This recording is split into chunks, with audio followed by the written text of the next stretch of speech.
Welcome to the Daily Insider here on VegasInsider.com for Tuesday, August 10th, 2021.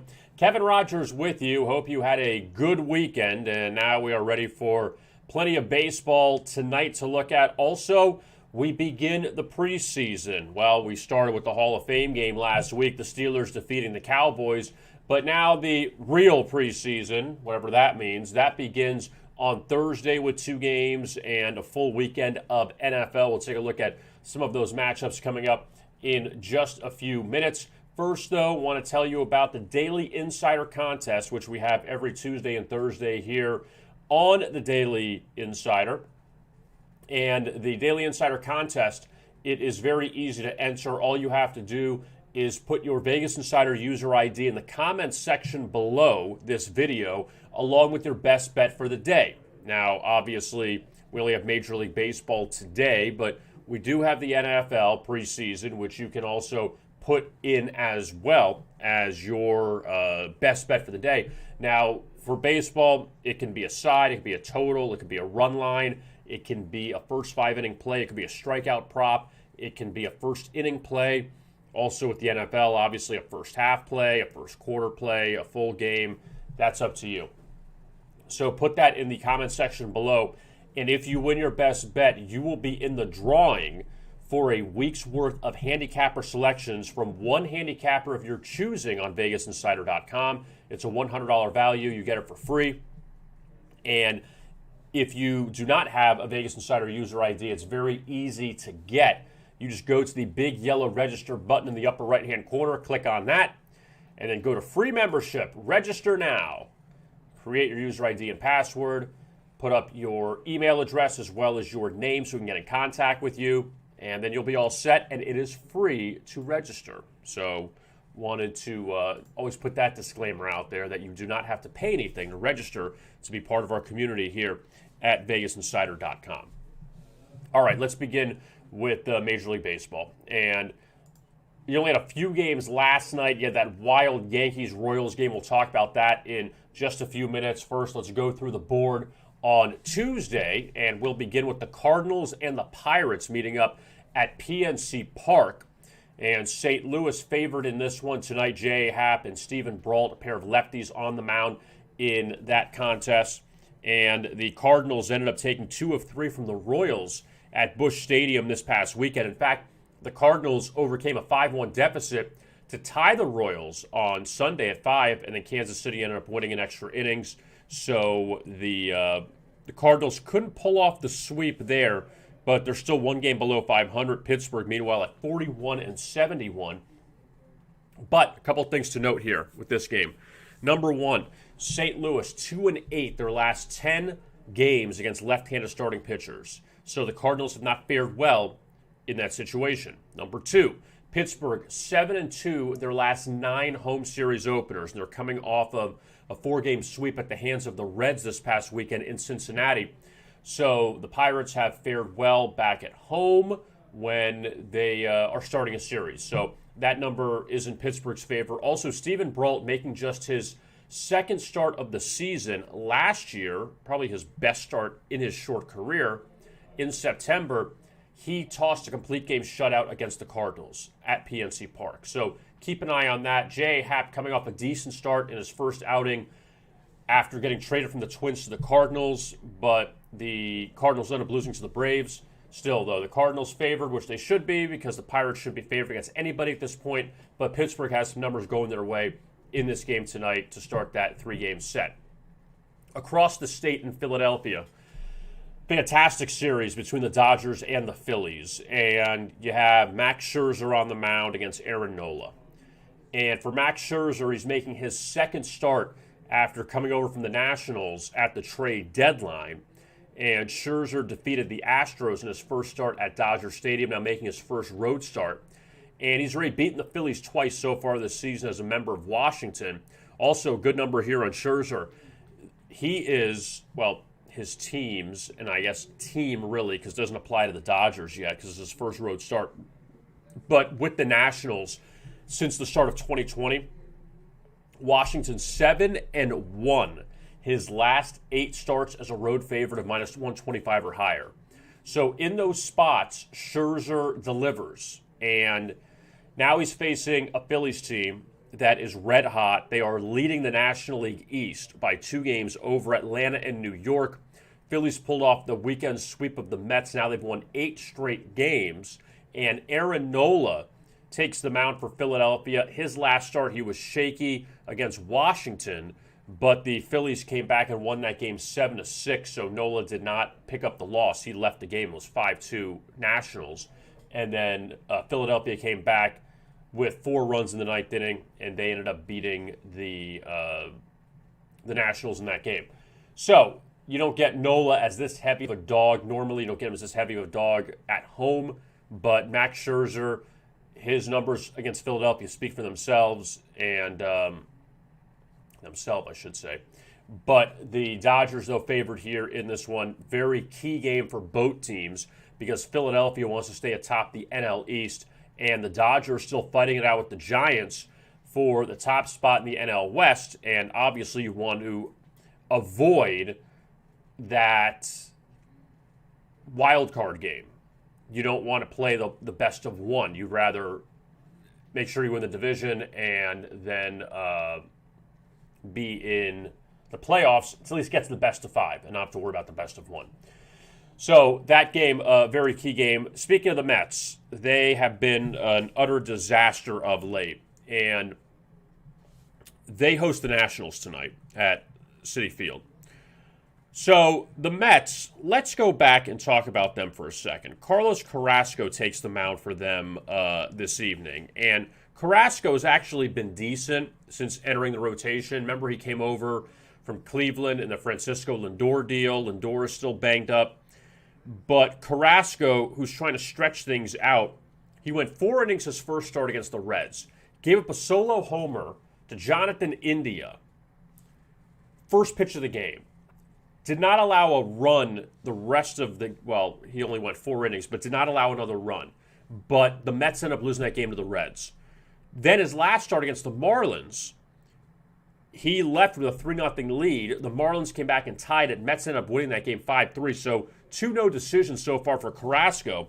But so far, 9 strikeouts, 1 walk in 8 1/3 innings. And he allowed just 2 earned runs against the Marlins his last time out. So he's pitched well, but heavy favorite tonight against Washington. And we know the Nationals, they pretty much pulled the plug on the season.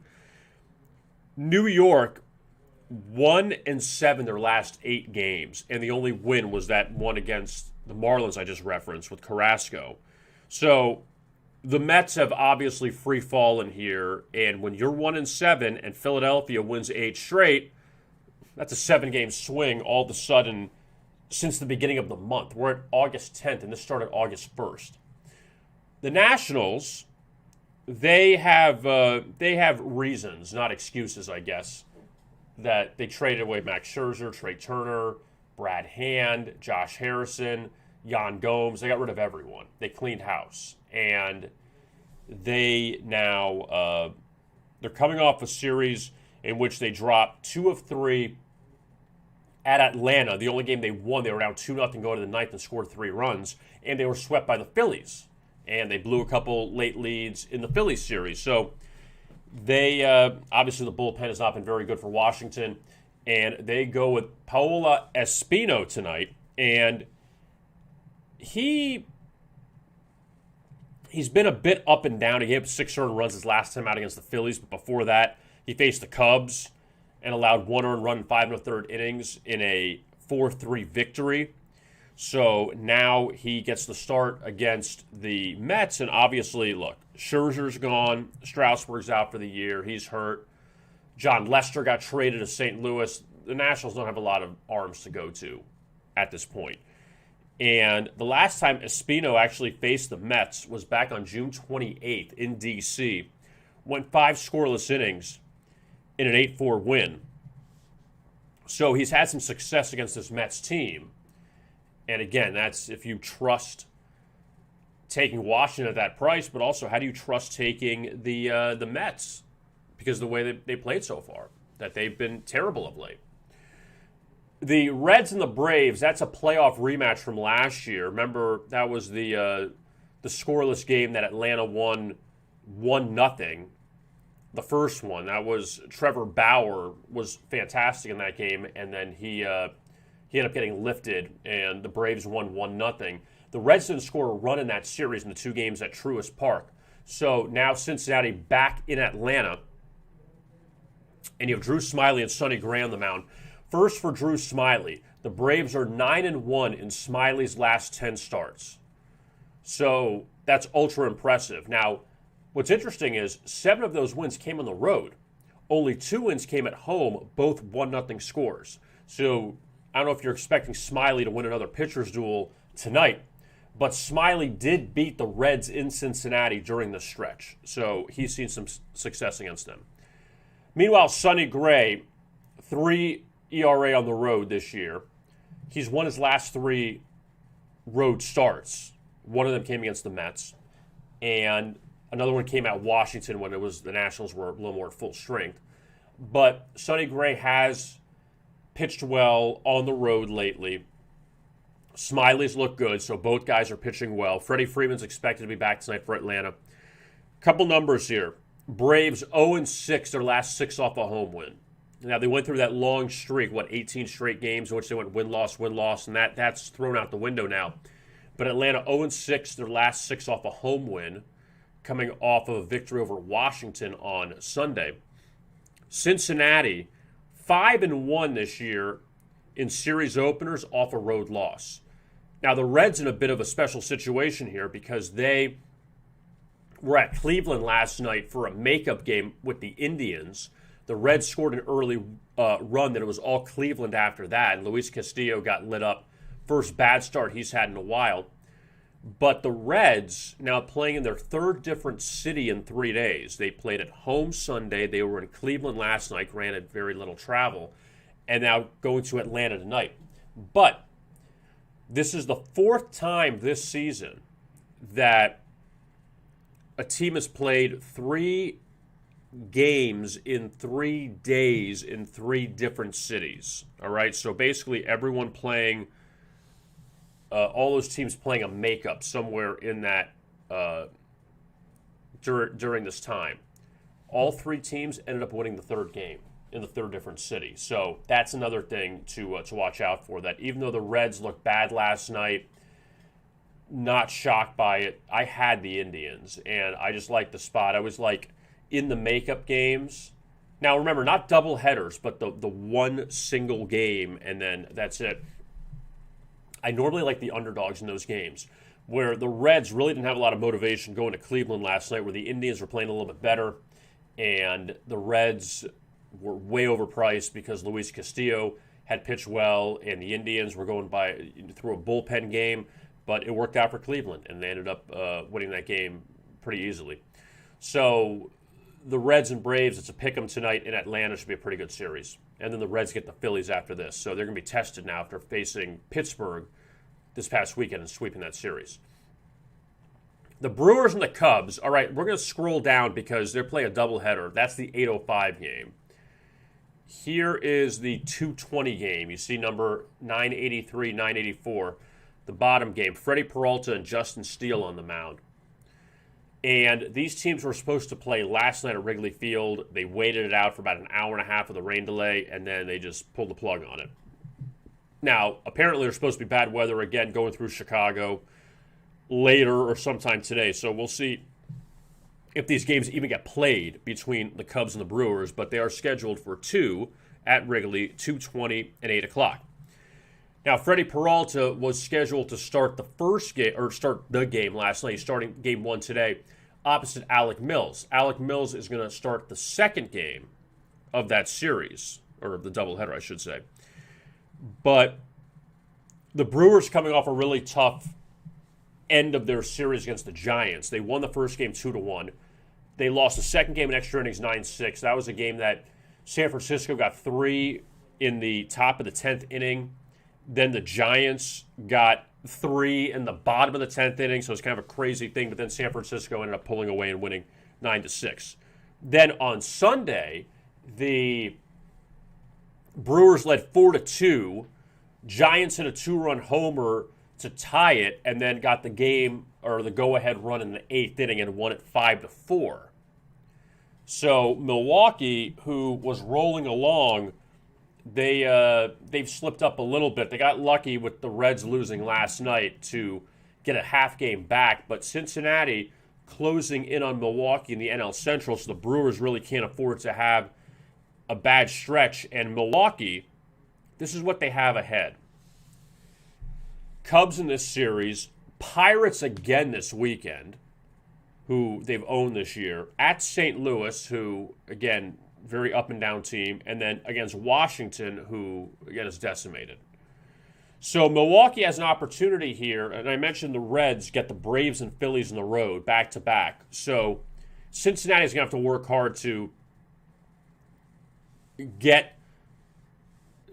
try to pick up some ground and not have a bad stretch where Milwaukee doesn't have a lot of excuses.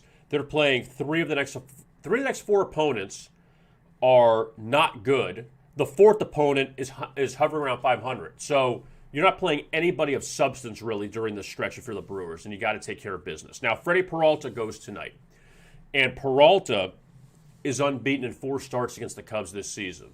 But all 4 starts came as a much cheaper favorite. So now he's a heavy favorite against a Cubs team that has lost 8 of 10. They were swept by the White Sox this past weekend at home.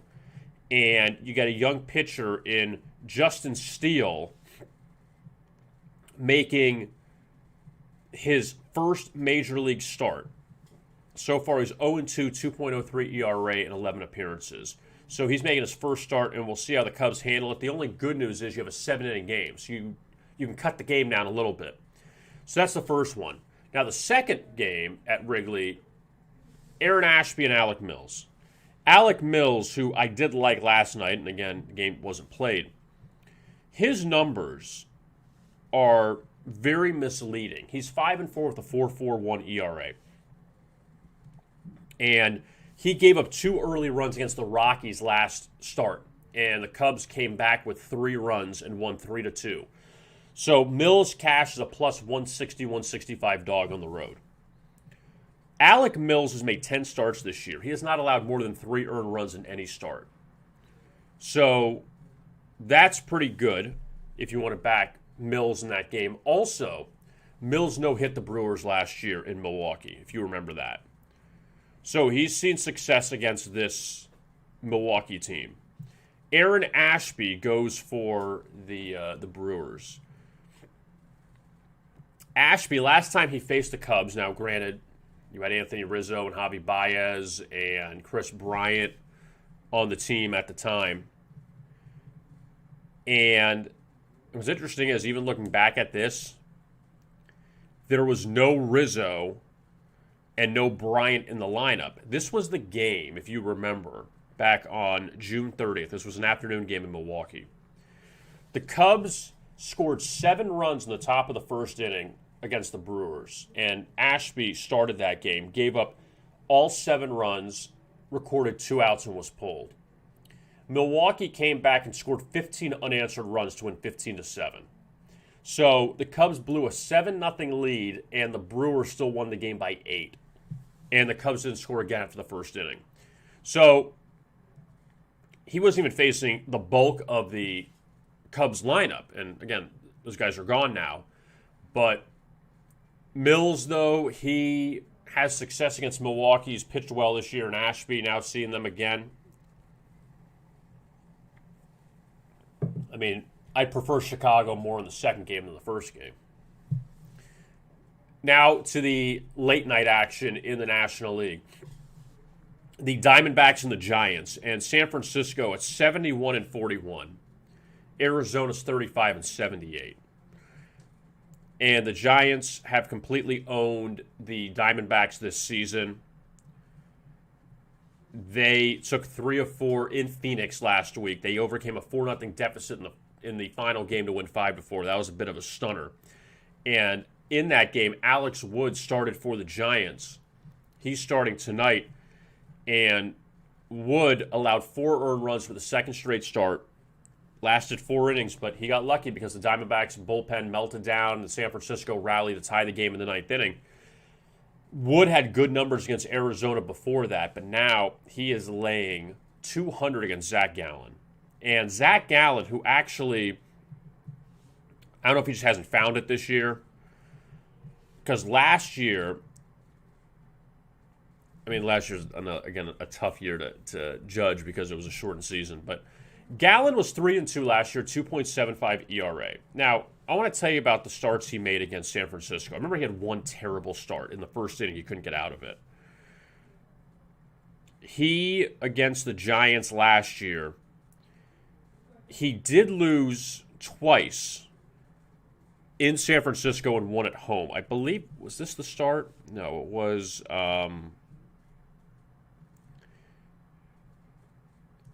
I just want to make sure I get my facts straight. August 22nd, and this was a start that the Giants ended up winning 5-1. And he gave up one run in the top of the first, but he threw like 40 pitches in that first inning, and they had the bases. I think he walked in a run, but then he got a double play to get out of it. It was something crazy where somehow he escaped that first inning, allowing just one run. But then San Francisco scored a bunch of runs later and won 5-1. So anyway, the point is that he's seen the Giants plenty. And this season, since Zach Gallen threw a one-hitter against the Braves back on April 25th, now we're going back through the beginning of May, the Diamondbacks are 1-9? 1-9 in his last 10 starts. And one of those losses came to the Giants back last Wednesday. He actually, of all teams, he ended up, the Diamondbacks beat the Dodgers. He didn't get the win, but Arizona won 6-5. That's the only win of all the teams came against the Dodgers. But so far, Gallen in 3 starts against the Giants this year, he has not looked very good. He's allowed 10 earned runs in 3 starts. So Gallen hasn't had the greatest luck with San Francisco. But at the same time, you're getting him as a very heavy underdog here. That's if you want to trust Arizona. I don't know if you do. So with all that being said, that's that game. Further south in California, it's the Marlins and the Padres. And the Marlins got swept by the Rockies this past weekend, and then they lost last night to San Diego. They ended up scoring the first run of that game and then really could do nothing after that. Lost 8-3. The Marlins have allowed, in the last 4 games, all overs, they've allowed a grand total of 42 runs. 42 runs in 4 games. Well, they gave up a 14 spot and a 13 spot in that series at Colorado. But the Marlins right now obviously struggling. They're a lousy road team, 20-39 away from Lone Depot Park. San Diego all of a sudden has won 3 straight because they're playing for their playoff lives right now with Fernando Tatis still sidelined. But the Marlins, it looks like they're going to go with Braxton Garrett tonight. He will be their starter. And Garrett, his last time out, 5 scoreless innings against the Mets in a 4-2 win. Garrett actually struck out 10 against the Padres when he beat him at home 3-2 as a plus 140 dog back on July 24th. So Garrett's had success against this Padres team, former first-round pick. Craig Stammen goes for San Diego, and you know what that means. If Stammen's going, it is going to be a bullpen game for the Padres. And San Diego, who's had all their starting pitching issues this year, Stammen, look, he's not going to go more than 2 innings. I mean, if you're lucky. The guy's made 48 appearances this year. He's not going to go far in this game. Just letting you know the Garrett number, that he had a good start against San Diego, but also the Padres facing a Marlins pitching staff that has struggled, to say the least. So that's the National League. Let's go to the American League. Now, this is a little funky, so stay with me. Angels play the Blue Jays in a doubleheader. Now, those games are in Anaheim. Now, one of these was a makeup game from Dunedin back earlier in the season. There was a rainout. and now they're making it up. But Toronto's the home team in the first game, and then they're going to play later, and magically the Angels are the home team. So both these games in Anaheim and Toronto, they're listed as the home team, but the games are out west. So the first game starts at 6:10 Eastern, so a 3 o'clock start out west. And the Angels back at home after they dropped the final 2 to the Dodgers, so really they weren't that far away from home. And Toronto, this will be very interesting with them because they go on a West Coast trip that takes them to LA and Seattle. They'll play the Mariners this weekend. But a couple things. Toronto, during the day this year, they're 28-13, 32-37 at night. So first game's a day game. Toronto normally plays well in those situations. Also, the Blue Jays, who, again, were kicked out of Canada for most of the season, obviously last season, but also this season, they're coming off of an 11-game, there's a math right there? Yeah, 11-game homestand at Rogers Center, which they went 8-3. They swept the Royals. They took 3 of 4 from the Indians. They took 3 of 4 from Boston. And the 2 losses came in extra innings. A 5-2 defeat to Cleveland came in 10 innings, and a 2-1 defeat to Boston came in 10 innings. So Toronto has really found its footing since coming home. And even before that, they took 2 games at Boston. So the Blue Jays have been on fire. And now they go on the road, where Steven Matz takes the mound in Game 1 of this doubleheader. And again, for Matz, I don't want to talk about home and road because it doesn't really apply here, but his last start against Cleveland, 6 innings, no runs, 8 strikeouts, 8-6 win for the Blue Jays. And earlier this season, when Matz faced the Angels, and that was with Mike Trout in the lineup, Toronto won 15-1, 6 innings, an earned run, 4 strikeouts. But in that matchup, he was laying 105 or so. Now he's laying 160. Again, with the Blue Jays being, quote-unquote, the road team, even though they're batting last in this game. Don't know much about Chris Rodriguez. He starts for the Angels coming up here. And for Rodriguez, he is actually making his second start. Didn't pitch poorly his first start. Came against Texas, 6 innings, allowing 3 earned runs, striking out 7, a 4-1 loss to Texas. So that was his first Major League start. Now he gets this really good Toronto team coming up. And we'll skip ahead to the second game. We'll get to the rest in between. And that one starts at 10 o'clock, and now you see Toronto is the road team in that second game against the Angels. And I remember I mentioned the day thing. They play really well during the day. Their night numbers aren't as good.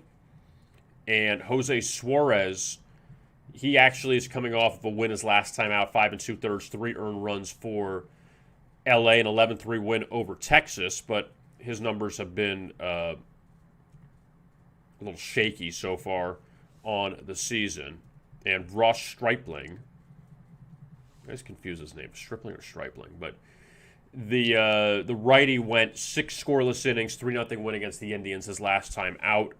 He did not actually.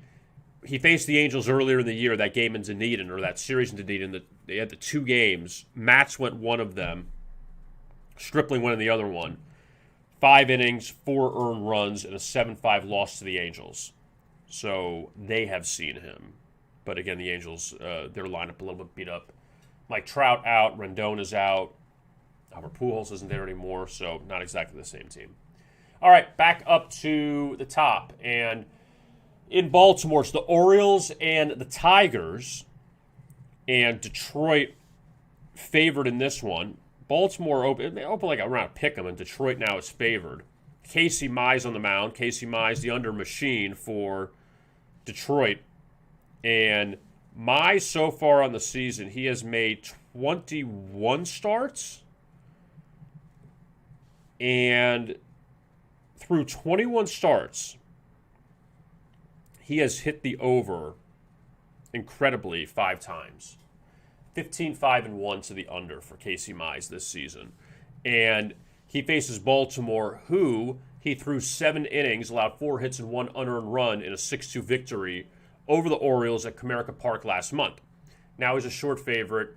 Orioles actually coming off of a home sweep. Well, them getting swept by the Rays. That's no surprise. And they have allowed, in the last 5 games, 9 runs or more each time.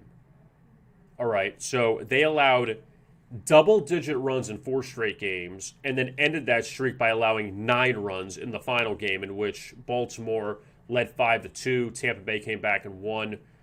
And the Orioles this year, 0-4 after getting swept at home. So it's not like they bounce back and play well. Orioles did split 4 with the Tigers back in Detroit last month, but look, I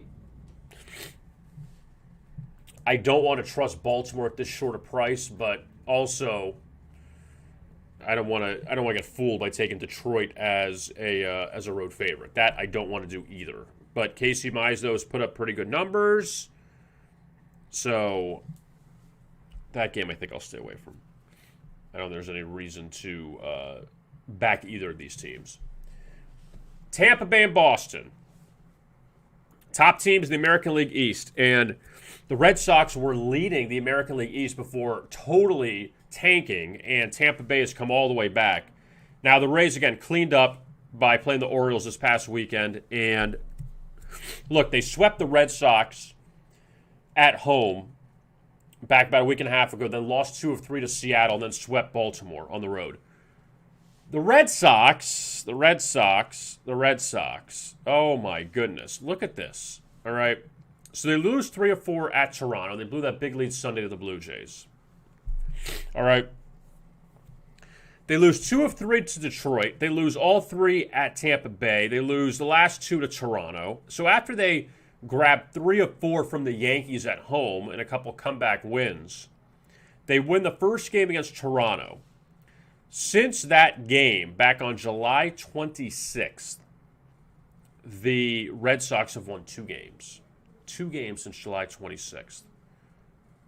And in that span, they are 0-3 in their last 3 series openers. So it's just been bad for the Red Sox. And now we'll see what they do against Tampa Bay, trying to avenge the sweep at the hands of the Rays back at the end of July. Luis Patino and Eduardo Rodriguez in the mound. And Rodriguez actually picked up a win his last time out against Detroit. 5 scoreless innings, 10 strikeouts. Good bounce back because he struggled against the Blue Jays. He left the Yankees start a few times ago after 1 inning. And Rodriguez, though, I mean, still a 5.33 ERA. But the Red Sox they've won more games than they've lost since mid-June or early June with Rodriguez on the mound. And now he faces Tampa Bay, who actually he's seen only 1 time, and that was back in late June at Tropicana Field. A 9-5 win as a short dog. Did give up 5 runs in 6 innings, but Boston still ended up winning. And for Patino, who, look, he's just another arm for this Tampa Bay team. Came over from San Diego. 5 innings, 3 earned runs, and a 4-2 loss to Seattle's last time out was laying 150. Patino as an underdog beat the Yankees, beat Garrett Cole and the Yankees 14-0, but does have a loss to Toronto as a short dog, has a loss to the Yankees as a short dog. I think it's a very tough game, this Red Sox-Rays game, considering just Boston's been so bad, and I don't know how you back them, but also Rodriguez gives them a good chance to win because somehow they always win with them, even if his numbers aren't great. And apparently the Red Sox are going to get Chris Sale back in rotation coming up this weekend, so that's good news for them because they need more pitching. Oakland and Cleveland, they begin their series tonight at the Jake, but they don't call it that anymore, at Progressive Field. And Cleveland, off of that blowout of Cincinnati last night in the makeup game And the Indians, all of a sudden, they've won 3 or 4, so it's not bad. They're playing a little bit better, and they are back at 500, which is kind of a miracle for them considering they trade Francisco Lindor. Shane Bieber's been out most of the season. Zach Plesac, he came back to the rotation for a few starts, he's still there, but he was out for a while. And Aaron Savalier, he's been hurt. So Cleveland, with all of their pitching problems and their lineup at times, they're still at 500. I don't care they're in the AL Central because Detroit's improved, and I get Minnesota's kind of a dog this year, but that's not a bad job. And Terry Francona's not even managing them. So the Indians are doing all of this with all of these issues they've had. That's not a bad job. They're not going to the playoffs, but not a bad job. Oakland off a 3-game sweep of Texas. That's not a shock. Sean Manaea starts for Oakland tonight. And Manaea's numbers have kind of dropped. Well, the win-loss record has gone backwards. He's at 8-7, but still an ERA of 3.26. Gave up 5 earned runs against San Diego his last time out at home. That was after he beat San Diego on the road, so you figure that one out. But at least Manaea on the road, his last 2 starts, 22 strikeouts, 1 earned run, 13 innings in victories over the Padres and the Mariners. And Manaea got a no decision against Cleveland. The Indians went out to Oakland, took 2 of 3 from the A's back in mid-July. That was right after the All-Star break. Manaea picked up a no decision, 5 1/3, gave up 3 earned runs, a game in which the A's won in walk-off fashion 5-4, 2-run homer in the 9th inning. And Oakland was up 2-0 in that game, and or actually up 3-0, and the Indians came back, took the lead, but then the A's won a walk-off fashion. White Sox and the Twins. That was blowout city last night from Minnesota. And this Chicago team, when their bats are hot, I know you can say about anybody, but the White Sox went through this big stretch of not being able to score. They put up 3 runs in the final 2 games against the Royals. And now the last 4 games, 8, 4, 9, and 11. And I know that 8 had to do with some extra innings as well. But 20 runs the last 2 games. And in those 2 games, they scored in the first 2 innings 14 runs. 14 runs. 14 of the 20 runs came in the first 2 innings of the last 2 nights against the Cubs and the Twins. That's pretty impressive. And Minnesota, off of that series victory at Houston, in which they took 3 of 4, pulled some upsets, they actually, that was a bad performance by them, getting blown out last night. So Dallas Keuchel, he starts for Chicago tonight. He is winless his last 3 starts. He's allowed 11 earned runs and 6 homers in that span. Losses to the Royals, Royals twice, and the Indians. He plays for the White Sox. So Keuchel has not been very sharp, but he's pitched well against Minnesota this year. So that is good news if you want to back him. The White Sox are 3-0 in Keuchel's 3 starts against Minnesota. And in those 3 starts, the White Sox have scored 13, 16, and 9. So they put up some good offensive numbers in those games against Minnesota. And now they go against Griffin Jax, who's very interesting because Jax has a 5.63 ERA. But his last 3 starts, no decision against the White Sox. That was a 7-inning game. They won in extra innings 3-2. Cashed as a 200 underdog. 4 innings, 1 earned run, 6 strikeouts. So he did his job. Twins won that game 3-2. His next start against St. Louis, 5-1 loss, went 5 innings, allowed 1 earned run. And then his most previous start against Houston, plus 210 underdog, won 5-3, 5 1/3, 1 earned run. So last 3 starts for Griffin Jax, he's allowed 1 earned run each time. He's gone under in each of those starts. And the White Sox bats have really exploded the last few games. You wonder now, Jax can cool them off. But he's pitched well. It's just about now putting it together for 2 straight starts. And again, a lot of conflicting numbers because Keuchel has seen high-scoring games when the White Sox play the Twins. Jax has had a lot of unders recently. White Sox bats on fire. So, yeah, definitely a lot of conflicting trends there. But the White Sox, that totals 10.5 tonight. Yankees and the Royals, who we talked about before.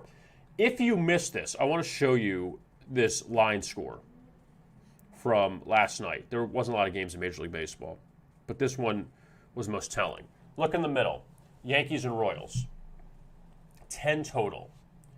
No score through 6 innings. 7th, 8th, 9th, 10th, 11th. Each team scored a run.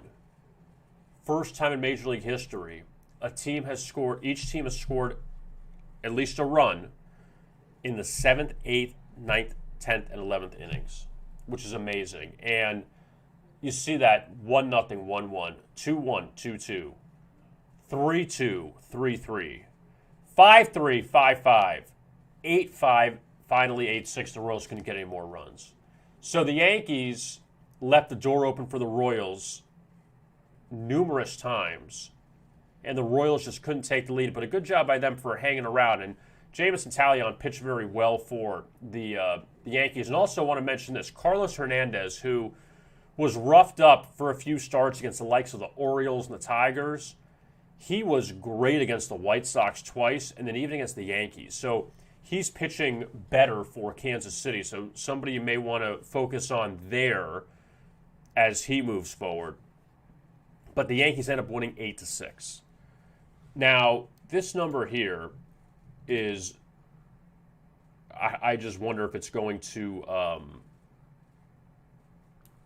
if this number is going to go backwards or not. And that is the Yankees. How about this? Listen to this. So the Yankees, in their last 14 instances in which they won a series opener this season, in the last 14 times they've won the series opener, you know what their record is in Game 2 of that series, coming off the win? 14-0. So the Yankees have won 14 consecutive Game 2s of a series after winning the opener. So they don't have letdowns. That's impressive. And they go to Nestor Cortez tonight against Daniel Lynch. And Cortez, who has a 2.15 ERA, his last start against Seattle, 5 innings, 2 earned runs, a 5-3 victory, laying nearly 200. His last 2 starts, he's given up 3 earned runs total. He's gone 5 innings in each of those games. Guy doesn't give up a lot of home runs, and he's facing this Royals team that, again, Kansas City, they avoided a sweep against St. Louis on Sunday, and they've had some success against the White Sox recently, against the Brewers, and they hung with the Yankees, so you got to give them that. They're competitive. Daniel Lynch, his last start, 5 innings, an earned run, 7 strikeouts, 3-2 victory over the White Sox. Considering the fact the last time he faced the White Sox, he gave up 8 earned runs in 2/3 of an inning. So it's a good bounce back for him. But now let's see what Lynch can do against this Yankees team. And that trend really sticks out. And the Yankees obviously favored tonight against the Royals. Now let's get to the last few games here in Major League Baseball tonight. Texas and Seattle. That is a 10-10 start out in Seattle. And look at the Mariners laying $2 to the Rangers. I mean, Texas is 13-43 on the road. Colorado's catching them. And we'll talk about Colorado in a second. They're at Houston. But Colorado's catching Texas 13-43 on the road for the Rangers. And they just got swept by the A's this past weekend. Texas sends out Colby Allard to the mound. And Allard, 2-10 record, 5.07 ERA. Gave up 6 earned runs against Seattle last time he faced them in Arlington back in late July. And for Allard, so far this season, he is 0-2 against the Mariners. The first time around is basically a pick 'em. in Seattle. That was back on May 27th, so he was a pick'em, and now he is plus 190 at some spots, which is crazy. On the flip side, you get Logan Gilbert, and Gilbert had a rare loss his last time out against Tampa Bay, a 4-3 defeat. That ended, this is incredible, an 11-start streak. The Mariners were 11-0 in Logan Gilbert's previous 11 starts before falling to Tampa Bay that last time out. And Seattle has beaten Texas twice with Gilbert on the mound, even though the first time was back on July 2nd. The Mariners had to come back and beat the Rangers. They were down 3-0 in that game. They forced extra. Well, actually, they took the lead. Texas forced extra innings, then Seattle won in extras 5-4. He was laying 120 in that game opposite Kyle Gibson. Now you're laying 220 against the Rangers. And, you say you want to take a chance with Texas, but man, Logan Gilbert, his highest favorite price this year is $155. Just the numbers, to me, it just seems so out of whack. And Seattle coming off of a long road trip at Texas, at Tampa Bay, at the Yankees. They finally beat the Yankees in the finale, and they looked good against Tampa Bay. And they had some tough losses there to the Yankees, but it just seems like that's a big adjustment there. Finally, the Astros and the Rockies, and Colorado's 13-40 on the road, so they got to get a few more wins to pass Texas. But the Rockies, off of a 3-game sweep of the Marlins, they took 5 of 6 in the homestand against the Marlins, and the Cubs, they split 4 with San Diego before that. So the Rockies playing with some confidence now, and Minnesota took 3 of 4 at Houston, which is unacceptable for the Astros. The Astros, how about this number? They are 1-9. They are 1-9. 1-9 at home this year against the Twins, Tigers, and Orioles. I don't know how you even can invent that. And they're 8-2 against the White Sox, the Red Sox, and the Yankees. They have not played Tampa Bay at home yet. So Houston, who comes in losers of 6 of their past 8 games, now trying to get their stuff together with Jake Odorizzi on the mound. And Odorizzi, lit up by the Dodgers his last time out, 7 runs, 3 innings, 7-5 loss to L.A. And now he gets Colorado. Now, the Rockies did face the Astros earlier this year, and Houston was very decimated due to some COVID stuff. So Colorado won both games at Coors Field. First one was 6-2. John Gray actually started that game for the Rockies, and he pitched well against the Astros. 6 2/3, 3 hits, an earned run. In that game, Jose Altuve did not play for Houston. He was out, and not exactly a great lineup that the Astros threw out that night. But John Gray, though, even though he's coming off a loss his last start against the Cubs, he has some good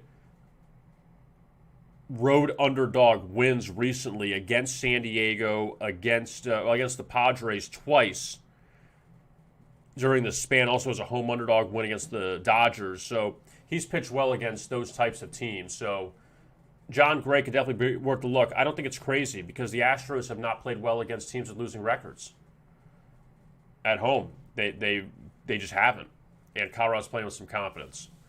So that's a look at Major League Baseball. I know it took us a little while to get through it, but I want to go through all the games with you, so now at least you have an idea of what to look for tonight.